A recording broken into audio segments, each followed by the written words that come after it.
Assalamualaikum warahmatullahi wabarakatuh. Apa kabar anak-anak yang solih dan solihah?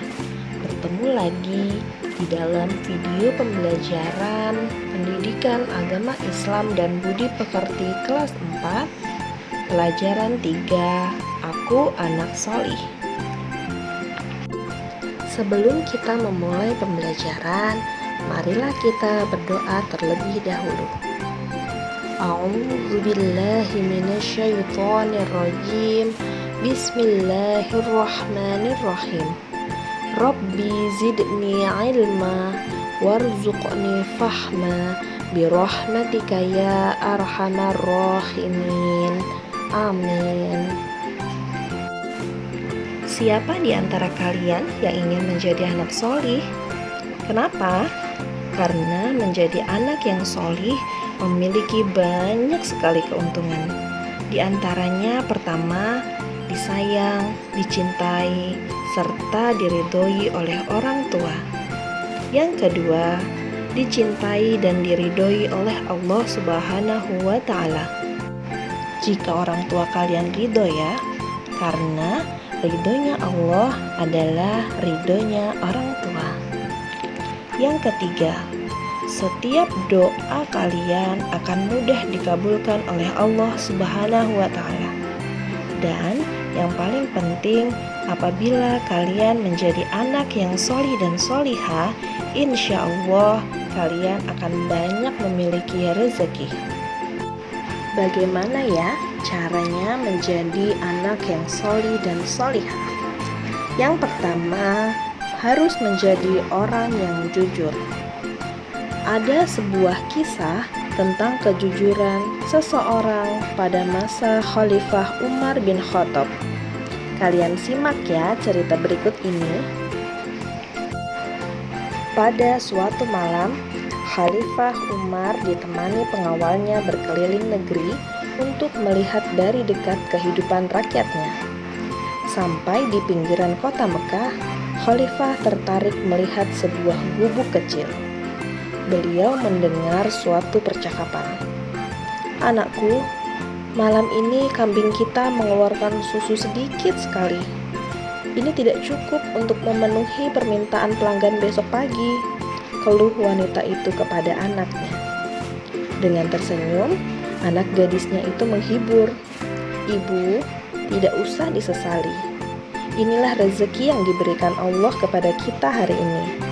Semoga besok kambing kita mengeluarkan susu yang lebih banyak lagi. Namun, aku khawatir para pelanggan tidak mau membeli susu kepada kita lagi. Bagaimana kalau susu itu kita campur air supaya kelihatan banyak?" "Jangan, Bu," gadis itu melarang. "Bagaimanapun kita tidak boleh berbuat curang. Lebih baik kita katakan dengan jujur pada pelanggan bahwa hasil susu hari ini sangat sedikit. Mereka tentu akan memakluminya. Lagi pula, kalau ketahuan, kita akan dihukum oleh Khalifah Umar. Percayalah, ketidakjujuran itu akan menyiksa hati." "Bagaimana mungkin Khalifah Umar tahu?" kata janda itu kepada anaknya.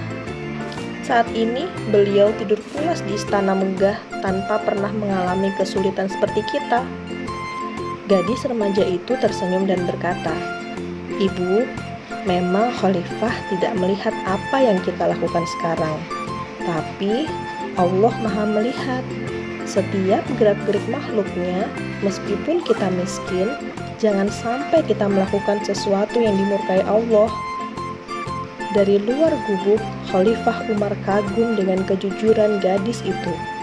Ternyata kemiskinan tidak membuatnya untuk berbuat curang. Keesokan harinya, Khalifah Umar memerintahkan beberapa orang untuk menjemput wanita pemerah susu dan anak gadisnya. Beliau bermaksud akan menikahkan putranya dengan gadis yang jujur itu. Nah, anak-anak yang solih dan solihah, dari cerita di atas kita bisa mengambil kesimpulan dan pelajaran bahwa seseorang yang bersikap jujur pasti akan mendapatkan balasan yang baik, ia akan mendapatkan keberuntungan di dalam hidupnya. Bersikap jujur tidak hanya perkataan, tetapi juga perbuatan ya. Allah Subhanahu wa Ta'ala sangat senang kepada orang yang jujur, yaitu yang tulus dan lurus hatinya, tidak curang.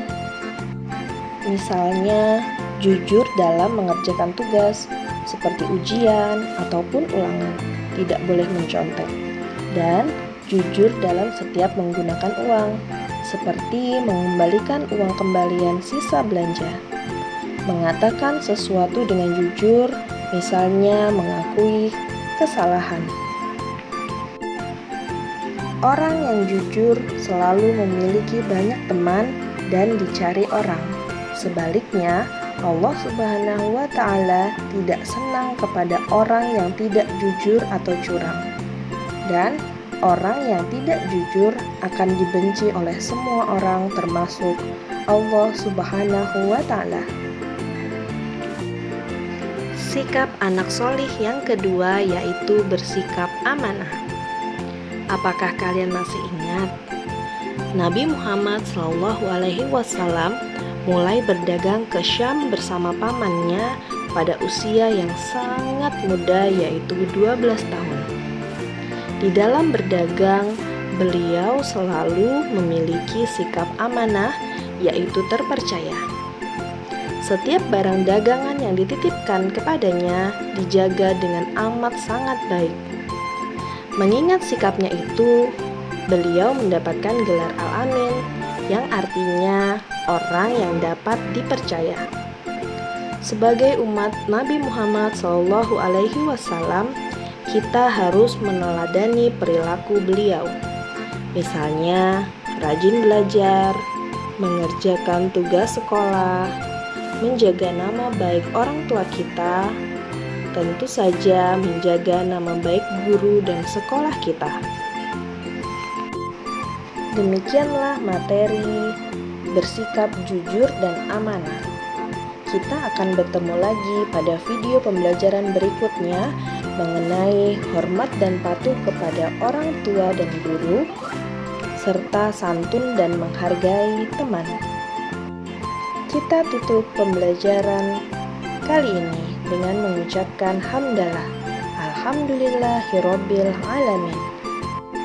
Subhanakallahumma wa bihamdika asyhadu an la ilaha illa anta astaghfiruka wa atubu ilaik. Wassalamualaikum warahmatullahi wabarakatuh. Jangan lupa like, share, komen, dan subscribe ya.